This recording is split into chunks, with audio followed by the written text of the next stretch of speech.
চ একটা বই টই কিনে আসি। ঠিক কথা বলেছিস না, বসে থেকে কোনো কাজ হচ্ছে না। ঠিকই বলেছিস। ও ভাই কি ব্যাপার? বই কিনবো।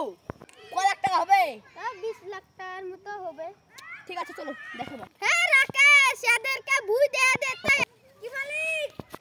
এদেরকে এখন বই দেখে দে তো। মালিক কোন বইটা নেবেন? এডি নিলে গিয়ে দেখি। হ্যাঁ এটা নিতে হবে। ঠিক আছে এডি দাও।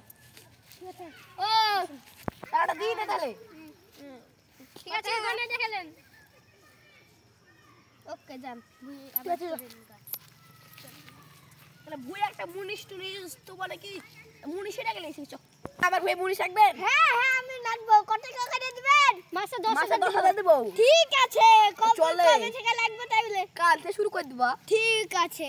হ্যাঁ এই ভিডিওটা আপনাদের কেমন লাগলো বন্ধুরা আপনারা যদি ভিডিওটা ভালো লাগে থাকে একটা লাইক কমেন্ট শেয়ার করবেন, সাবস্ক্রাইব কিন্তু করতে কিন্তু ভুলবেন না। ধন্যবাদ প্লিজ বন্ধুরা। আপনারা এই চাষের জন্য আপনাদেরকে পার্ট 2 দেখার জন্য ধন্যবাদ।